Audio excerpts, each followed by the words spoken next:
Board members, Mrs. Weiss, staff, fellow members of the community. My name is Danny Mackey, a senior at the University of Maryland and a 2012 graduate of Wild Lake High School.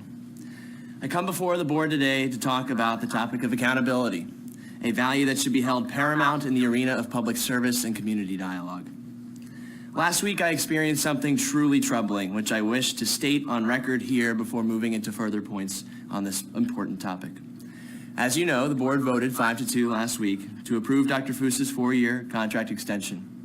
While I personally have no particularly strong opinion on the superintendent's performance, it is clear that some staff lack confidence in her management, community trust has been eroded under her leadership, and proper community input was not considered and seemingly ignored during the contract renewal process.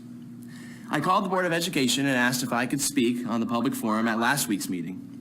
When I said that I would like to speak regarding the superintendent's contract renewal and my disapproval of the scheduling of the vote, I was told that this was a violation of policy number 2040, as citizens may not comment on personnel issues during public forum. After being put briefly on hold, I was connected with Chairwoman Christine O'Connor, who affirmed that, quote, the superintendent is personnel. Speaking about personnel is a violation of policy, end quote. When I attended the meeting, several of the individuals who spoke at the public forum affirmed and reinforced the board's decision, expressing positive opinions of the superintendent in an apparent violation of the aforementioned personnel policy. It seems as though something is occurring here that is truly troubling to me. As a citizen with concerns and an opinion contrary to that of the board's, I was cited a specific policy number as to why I could not address my disapproval of or opinions of the superintendent.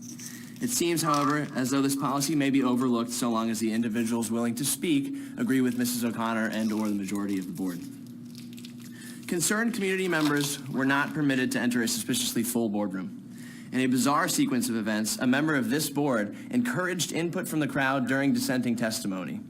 That same board member had a citizen removed by security for an attempt to disrupt her own testimony. I do not think anyone on this board is disregarding public opinion because they wish to hijack the school system. We all want what is best for Howard County students. I know that you denied motions to postpone the vote and attempted to silence dissenting opinion until after a decision was made because you think you are right. As elected officials, you should value and welcome community input and dissenting opinions. Education itself is fundamentally based on the sharing of ideas to create unique solutions. You owe Howard County citizens a school board that is accountable for its actions, transparent in its decision-making, and welcoming towards the opinions of concerned parents, staff, students, and community members.